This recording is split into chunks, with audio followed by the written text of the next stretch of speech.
Hopefully, I'm good, man. Yeah, I'm hanging in there, man. I'm good. I can't complain too much. You know, hopefully everything's good with you.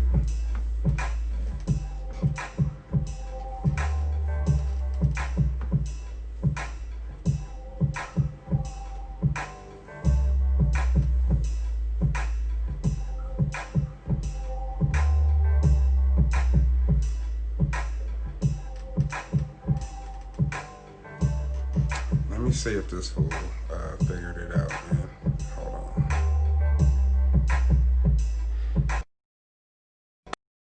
All right, we good.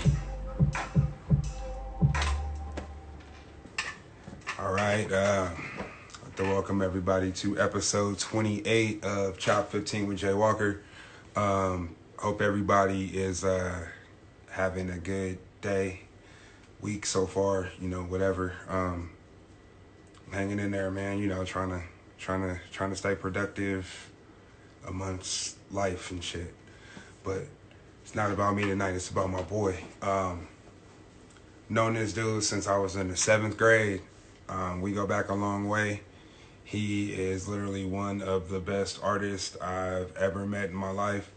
I was the kid who had like two best friends in like junior high, and they both were like crazy artists. You'll meet the other one pretty soon. I'm gonna interview him too. But this is my boy Harold Lowe, man. Dope ass artist, just dope person in general. So let's go ahead and talk to my dog.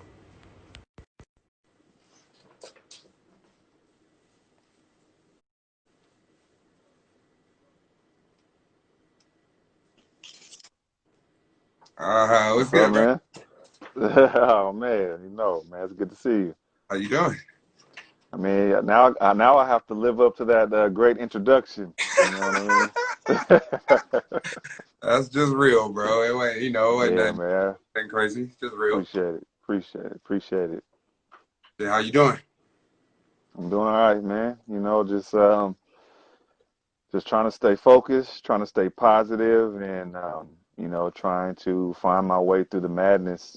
That's about it. Yeah. Yeah, man. How have things been for you since the world has went into quarantine, or well, we had that moment. I mean, it seems like everybody out of it now, but how has it Right. been for you during this transition? Man, it's been kind of a roller coaster. So with me, I told you before, I was actually visiting my mother when the COVID kind of started to hit America pretty heavily. Um, and I think I told you this before. I never got 100% confirmation because of the way that they were testing before, but I Hmm. believe that I contracted COVID-19 probably on the plane ride back from Louisiana. And Okay. so I left Shreveport. There's a layover in Dallas, Texas, and then of course, I entered at SFO. So between, three airports, two airplanes, I believe I, contracted it then, and it hit me about 2 days after I got home. Um, and this is during a time where it wasn't a lot of information, so Yeah. it was relatively new. They just had a short list of symptoms, and it was kind of generalized. Yeah. But now the complete list of symptoms, like I experienced them all. You know what I mean? And Uh, so, yeah, the physical part of it, as far as dry cough, um, I mean, the body aches, man, that to me was the worst. And I mean, I'm 40 years old, and I've been sick before. I've had the flu. I've had, common colds and things of that nature. I've never felt anything like this, which leads me to believe that it was something different. I think anyone who's had it can attest, dude, and actually had symptoms. It feels different, you know. And the body aches. I mean, really, literally, I was bedridden for about 4 days, where I mean, I didn't do anything but eat small amounts of food, drink water with vitamin C in it, and like lay and sleep, you know. Um, After that, started to feel a lot better. Um, my sense of smell, that was another thing that kind of differentiates COVID from like the normal flu. Like all of a I've sudden, my heard. sense of smell and my sense of taste was just crazy. You know, Yeah.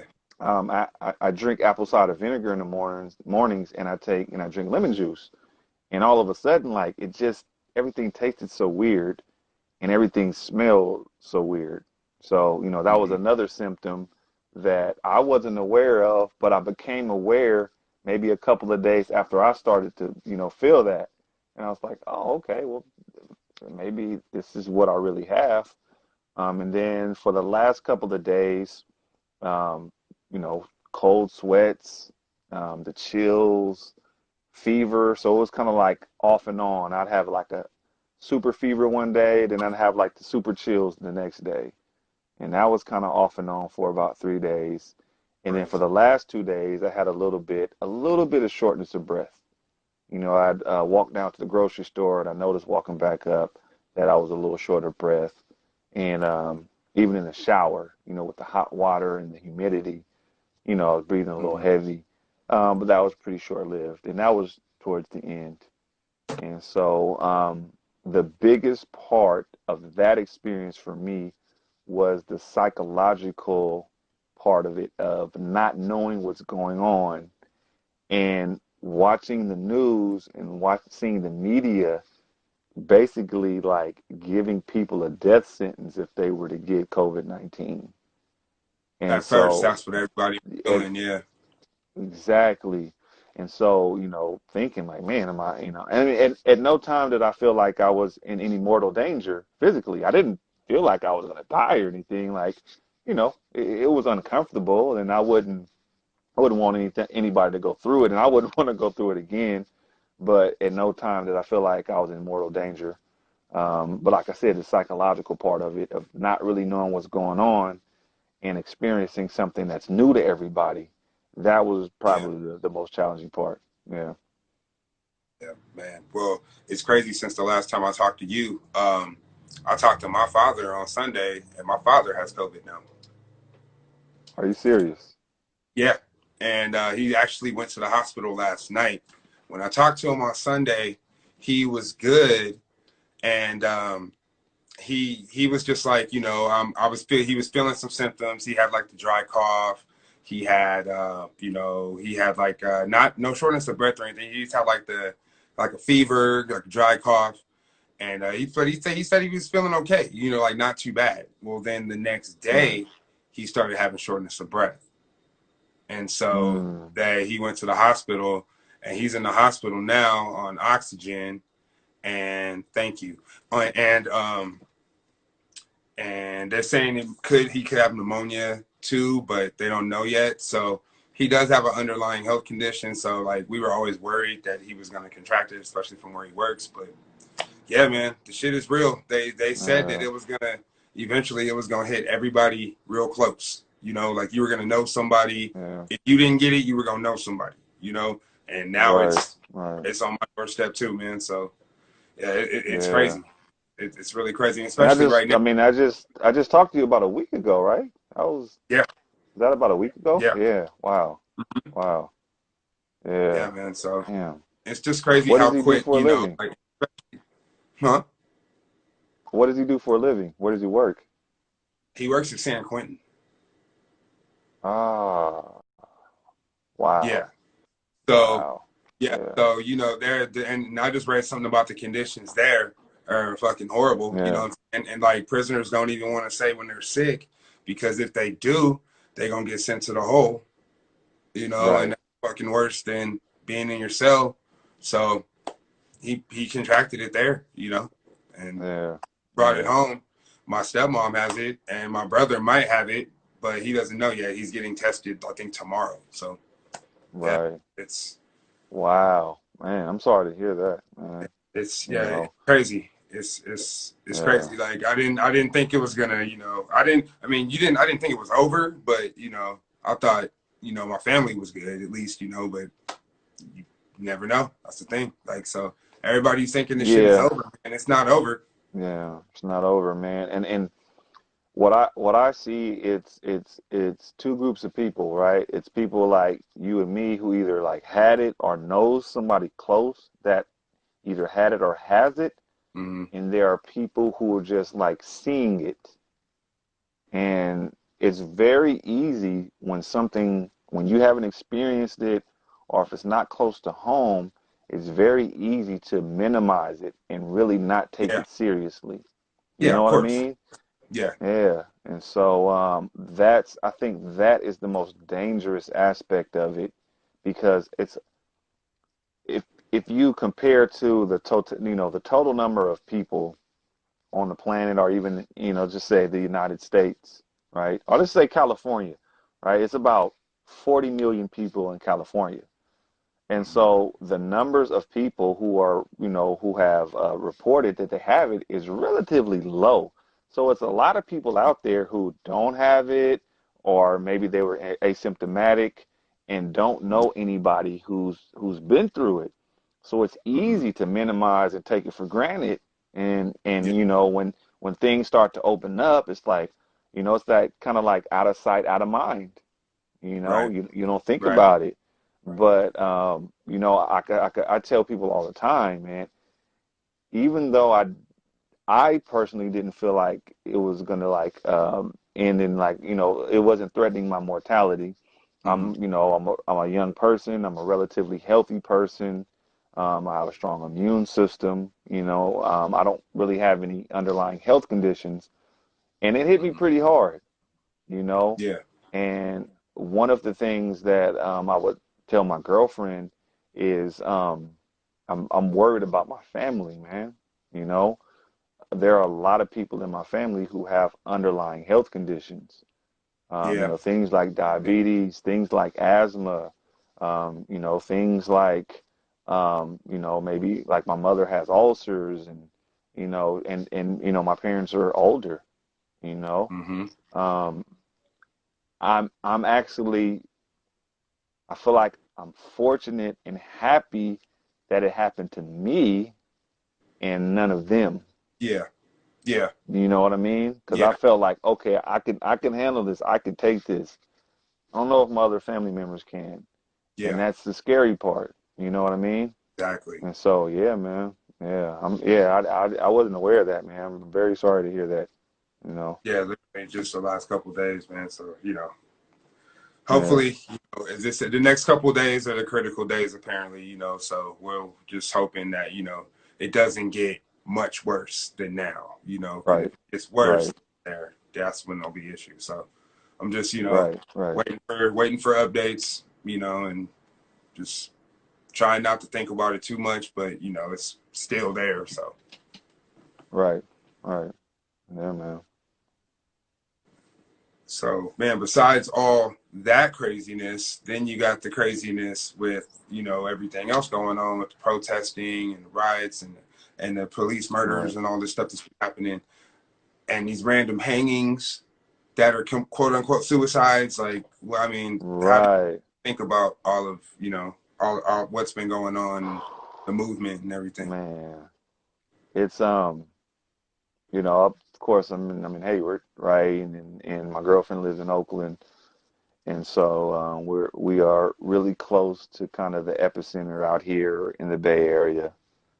Um, I have a lot of mixed emotions, man. To be honest with you, at one point, man, it just felt like it was just overwhelming. With Yeah. You're talking about COVID-19. You're talking about, what the unemployment situation has done. You're talking about being sheltered in place for 3 months. You're talking about actually having COVID. You're talking Mm. about now, this movement that was sparked by, the basically the murder of someone on camera. Um, Yeah. and so, and then within the movement, you have a lot of positivity. You have people who are protesting, and who are peacefully protesting for a cause that is long overdue. to be examined. You know, Yeah. I think a lot of people don't understand what Black Lives Matters means. You have some people who think it means like we're saying like only Black Lives Matter or Black Lives Matter and no one else does. And so you Yeah. kind of have this dichotomy of what people believe it really means.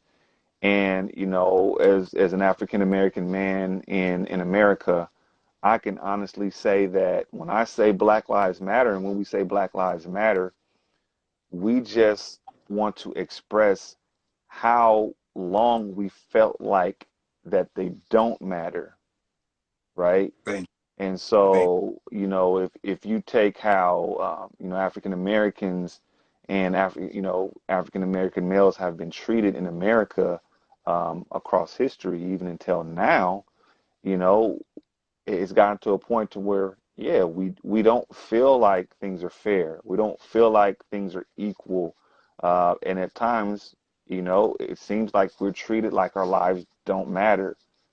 And so, when we say Black Lives Matter, it just means that we want to feel like equals. We want to feel love. We don't want to feel like that whenever we have an interaction with law enforcement, that our lives are in jeopardy. You yeah. know what I mean? We don't want to feel like that every time there's a conflict with another civilian or another person, that there's always the threat of the law enforcement being brought into the equation when it's not needed. You know, Mm-hmm. um, we want to feel like that. Now, mind you, of course, I mean there are criminals in the world. There are some rough people out there. You know, there's some Yeah. people who do murderous, evil, um, you know, negative things out there. And so I know people in law enforcement. I have family in law enforcement. I have friends on the force. I have former basketball coaches, and I've actually took some training to, you know, I was at one time I was thinking about becoming an armed security guard. So I've took some law enforcement training, and I understand how I don't understand fully because I've never been a cop, but I could Mm-hmm. understand how tough it is to be. Because man, there's some unsavory characters out there. So Yeah. I know that their job is tough, and I know that there is going to be times where you have to use brutal force, and sometimes you're going to have to use deadly force as an officer. I understand that. And but there are a lot of times where it seems like it's not necessary, and sometimes it seems like that officers take it to the next level and they go above and beyond what's required for the situation. Not And a it seems like African Americans and African American men, and I'm starting to see a lot of Latino men who are on the receiving end of that behavior. And now with cell phones, now specifically now with everybody at kind of at home and being sheltered in place and not a lot to do, people are watching more Facebook, people are watching more YouTube. These videos are getting posted and they're going viral. And I think the world is finally seeing what we've been experiencing, yeah. you know. Yeah. And so, you know, we can only say so much. We can only express our experience so much. But a lot of, to be honest with you, most other people won't experience that. And if you don't experience it, it can be very easy to minimize that and maybe even invalidate it. But when it's right Yeah. in your face, it's hard to ignore that. It's hard to ignore a man on the ground now, regardless of his history or what type of drugs he was on or the reason he was arrested, whatever it was. You have a man who was on the ground, um, in handcuffs, on his stomach, Mhm. like fully immobilized. There's Yeah. You nothing you can't do can do. anything in that position. There's nothing you can do. And Yeah. you know, you have officers that are on his back and keeping him pinned down, which I understand that part, right? Yeah, because you know, there are, even though he's on the ground, he's still a grown man. He has a certain strength to him, and maybe he can get up or do something. So I understand if there's a few officers keeping him down, but to put your knee on someone's neck to a point to where they can't breathe, I mean, that seems a little inhumane to me. I can only be so understanding. eight You know what minutes, I mean? 6 seconds. Yeah, exactly. And to like do it so calmly to where it's almost like You know you're you not gonna get in you trouble. ha you well you first of all, you know you're not going to get in trouble. Second of all, it's like where's your compassion and empathy for another human being? You know what I mean? Exactly. Yeah, I know. And from what I saw from the video, I didn't see George Floyd attack any of the officers. I didn't see him threaten their lives in any type of way. Um, I mean, did he resist or was he maybe a little erratic in his movements? You know, I don't know, but does that mean that he needed to be subdued by four or five officers with someone kneeling on his neck to where he couldn't breathe and Right. eventually dies on camera? Like I mean, I don't understand how anybody can look at that and not see that that's taking things too far. Whether it's a black man, white man, an alien from Mars, you know what I Yeah. mean? Whoever, Yeah. like, I mean, it's a human being there that lost their lives. Um, I think that could have been avoided and it should have been avoided. And again, it seems like African American males are starting to be, or have been for a long time, on the receiving end of this type of abuse and this type of treatment. And I think, first of all, we're tired of it. Now I think society is seeing this and they're getting tired of it as well, Yeah. you know? Yeah. I think Yeah, that's the turning point is society getting tired and having allies that don't look like us that are out there on the right, front lines really marching and really out there trying to support and protest and stuff. That's what's needed. Um, we can yell it until we're fucking blue in the face. You know what I'm saying? They've heard it from us forever. That's why it's like right, deaf. You know what I'm saying? But when people that look like them say it, then it's taken a little bit differently. And I could right, definitely see that in Reno. There's a lot of people that are tired of it, and I'm just surprised. I'm not really surprised at the support, but I'm surprised at how like hard they're going. There's some people going really right, really hard right now, and I commend them for what they're doing. They're getting in city right, council. They're on the police chief's neck. They're at the mayor. They're at everybody, and it's encouraging and it's making me try to get involved in the same manner because that's the kind of shit we got to do to change things. We got to hold the people right. that have our lives in their hands. We got to hold them motherfuckers accountable, man. They have to be held accountable. They Exactly, can't just run around exactly, here and do whatever they want. exactly, That's just, exactly. and hopefully we're going Yeah, that way with all of this movement and agitation right now because they're agitated, and that's what you need. They were comfortable for too long with status quo. Kill somebody, oh, cop gets paid leave. He goes to court. He maybe doesn't he doesn't get found guilty, but then they have to pay a civil suit. It's the same thing over and over right, again, dude. Like right, get their asses in right. jail, bro. Like I'm sick of seeing this, man. Like If that even happens, you know? yeah, yeah, Sometimes, I mean, yeah, I think what a lot of people don't understand, and these type of things, it's more than just voicing your opinion, right? That's great. Everyone has their own opinion, but people need to be educated and try to educate themselves and do research on what's really going on. And one of the underlying issues is the laws that have been put in place that allows these things to happen, you know? So there are mm-hmm. laws that allow for a certain amount of force used by officers, and there are laws in place that really limits the accountability for these officers and for their acts. And so, yeah, getting to the core, you know, trying to get some of these laws changed, and I know I hear uh, different ideas about like, well, let's defund the police or dismantle the police. First of all, I don't believe in dismantling the police. I think they are civil servants. They are people too, right? They have families. They have a job to do. In no way, shape, form, or fashion do I say that all officers are bad or anything like that. But I do think that the combination of some of the laws that are in place, mixed with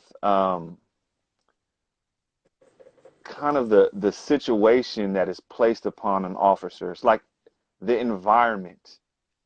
That environment and that lack of accountability, it breeds a certain mindset. And so even a person going into the police force, they could go into the police force conducting themselves in a certain way, and Yeah. then just being in that environment and what that means to be a police officer and what it breeds, and the kind of the brotherhood and the group mentality that could overtake you. You can end up a completely different person, man, The after gang three, mentality four, in five some of these years on a departments. force. Yeah, Some of these mug yeah. police departments, it's a gang mentality, man. Them dudes ride It's a for game each other mentality. just like gang members do, Right, man. Like it ain't no right, different. They claim, right, you know what I'm saying? right, It ain't right. no different. Yeah. But And except they don't get in some trouble people when call it they the do their dirt. government game. Except Yeah, they don't get in trouble when they do their dirt. That's the only difference. exactly, exactly. And if you don't see it, right? Like again, I say if you haven't, it's similar to COVID. If you haven't experienced it, or somebody very close to you hasn't experienced it to a point to where they've expressed it to you, if you haven't done the research, if you haven't watched the videos, if you don't know about these things, it's easy to say, oh well, this person deserved it, or it's not as bad as people say it is. And Mm-hmm. some of the narratives that I hear from people who really don't have um, enough experience or hasn't experienced things to even make those um, um, kind of like to try to make those points. Yeah. It's like have you ever been attacked by the police? Have you ever been pulled over for no reason? You know, have Have you you ever ever felt threatened been by the presence of police? Just have that you ever question been right threatened by there. the exactly that question at all? Have you been asked to identify yourself for nothing? Have you been attacked by the police? When you haven't been committing a crime. Um, have you been? I mean, I know people who've been beaten. I've got now. I've got physically attacked by the police. Um, but that being said, I can honestly say most of my interactions with law enforcement have been on the positive side. Most of the officers that I've interacted with, they didn't attack me. They Mm-hmm. didn't profile me. They didn't speak to me disrespectfully. Very small percentage have, but that small percentage in those few circumstances, I could have lost my life. And so Mm-hmm. when I see something like George Floyd being, basically choked to death, I look at that and say, you know what? That could have been me. That could have been me. And I mean, that is me. The only difference is one, I survived, and two, it wasn't on tape, you know? Yeah. Yeah. Yeah. Definitely. Man, well, let's get into some of the stuff that you do as well. I do appreciate your point of view, man. I definitely wanted to hear your perspective because you know what I'm saying you have been through some things. So to hear how you feel about it, you know what I'm saying, it's I don't know, it's just good. I've been feeling really good about having these conversations with people to get different perspectives and stuff. So thank you Right. for Right. yours. Yeah. Hey, Um, and thank you for inviting me on, man. I think having these conversations and getting different people's perspectives, I think it helps with progress, yeah, because yeah. I have my experience, you have your experience, and everyone else has their own experience.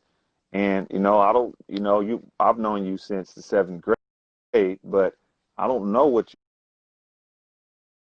you've experienced. Not every, You you don't know. know what I've experienced. Yeah, exactly. And so, and also, people who are of like other races, or or other sexes, or I don't know their experience, and I don't hear their point of view. So Mhm. even if I don't agree with it, it could be the complete opposite of how I feel. I still think that being able to listen to people, listen to other people's perspectives and how they feel on something, I think that's like super important. Whether I agree with it or not, I still Yeah. respect everyone's opinion and their view. And I really like to express my opinion, but even more so, I love to hear other people's opinions because I think without that, there's no progress. Without the conversation, there's no progress. Right. Exactly. Yeah. Exactly. Mm. Exactly.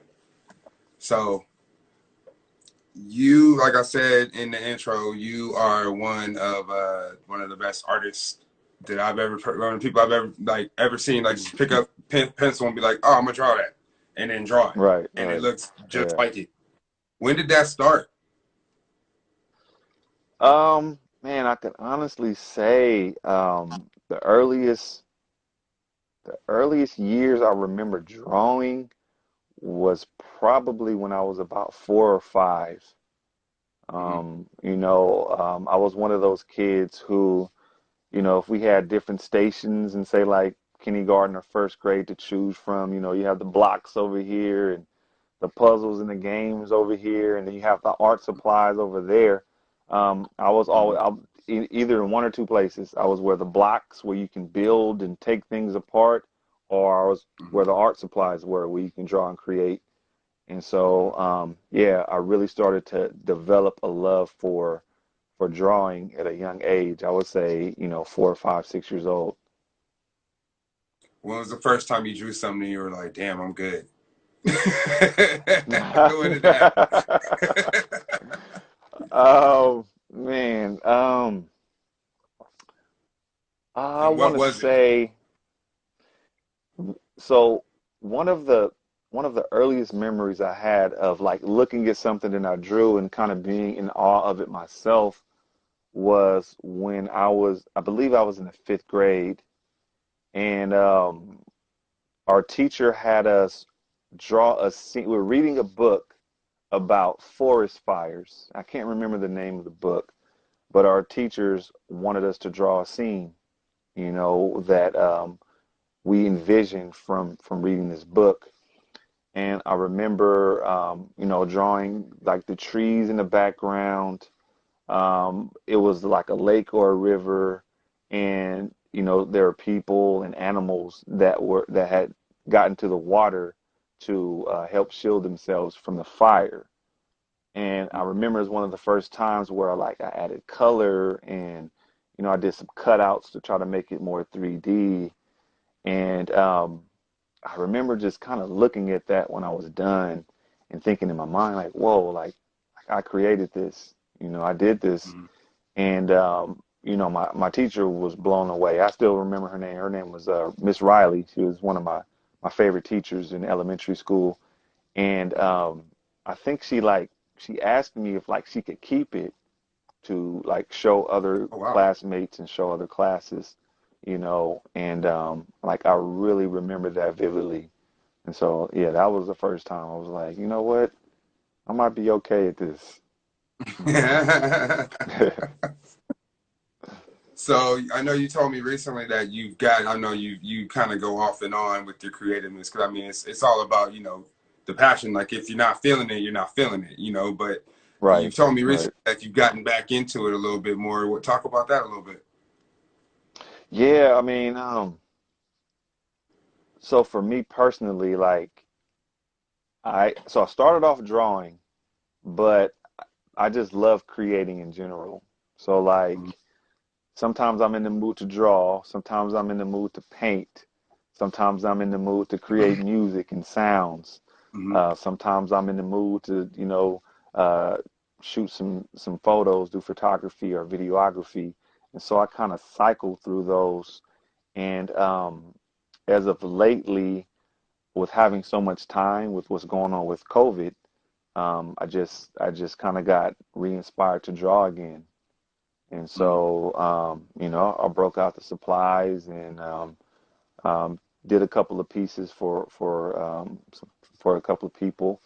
And a lot of it, man, I just like to create and just share. I share on Facebook and hopefully it can inspire somebody, or, someone can see it and appreciate it. Mhm. And yeah, it's just, and it's weird because I don't know where it comes from. I don't know what causes me to want to create music and then stop and then paint and then, I don't know what triggers it. But yeah, it's just kind of how I feel in the moment. Yeah. Yeah. So what's next for you? I mean, what's your next? Do you have any like plans for any projects, any art things, any photography things? Like, what's next for you on your creative journey? So, right now, what's really kind of eating at me and really inspiring me is videography and editing.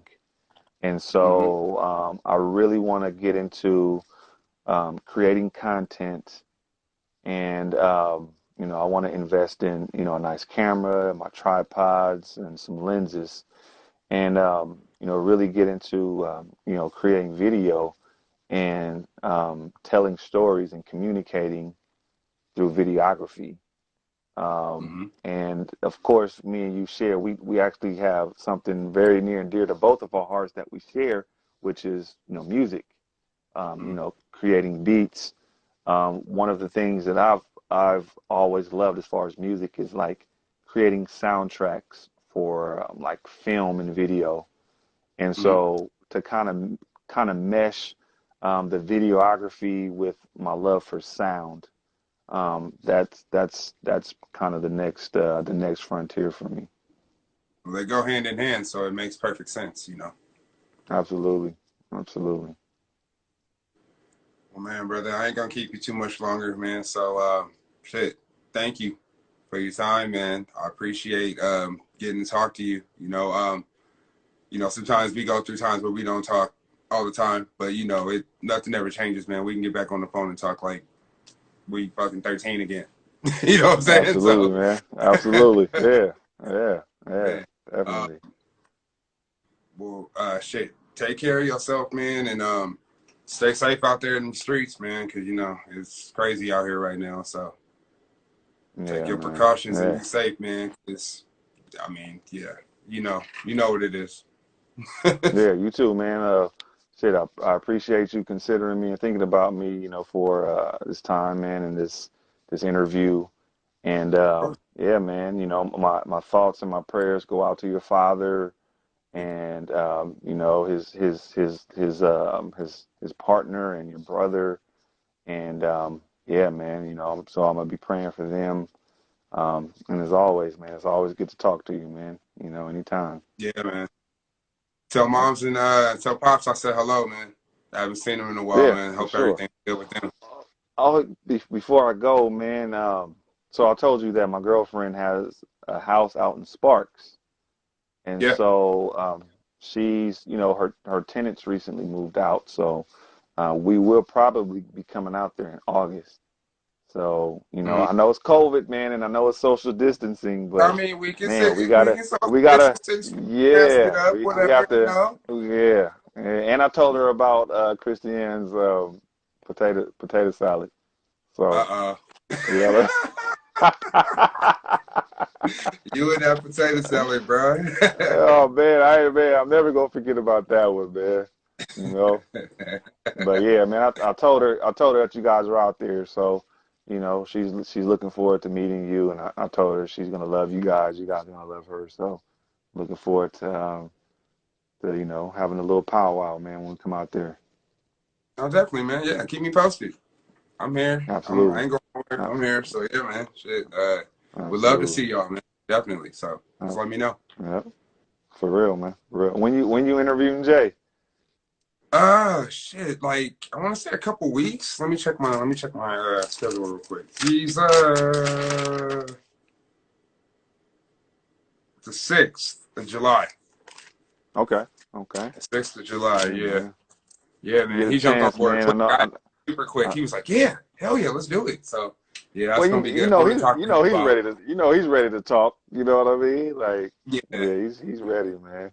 He always had that. He always had that gift of gab, man. So he's ready. Yep. Yeah. It'll be But a yeah, if you good get a combo chance, too. man, tell him I said what's going on, man. Oh, definitely, definitely, Yep. Yep. Yep. definitely. Well, all right, brother. I love you. Take care of yourself, All and right. man, yeah, hit my line, man. Let me know when you're coming up.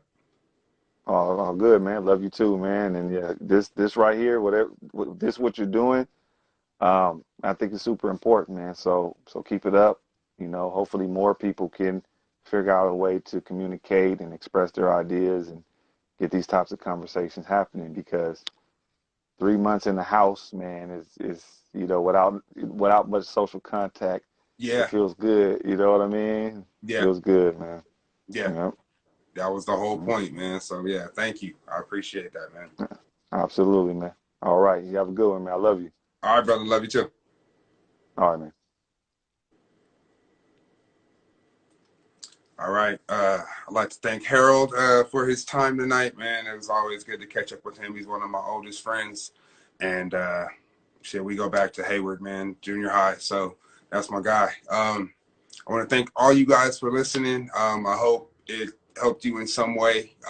Maybe see a different light, maybe understand a different perspective. Whatever it is, I'm glad you guys were here to listen. Um, Tomorrow's interview. Let me see. Tomorrow's interview is dope. It's my boy Tony Montgomery, one of the dopest photographers I know out here. And he's involved in a lot of the movements and the rallies and stuff out here. So he's a good person to talk to and gain his perspective. His family runs deep out here, and he's seen a lot of things in these streets. So he's gonna be a great person to talk to tomorrow, 6 p.m. If you guys can tune in. Um, until then, stay safe, stay aware, and I'll see you guys tomorrow. Peace.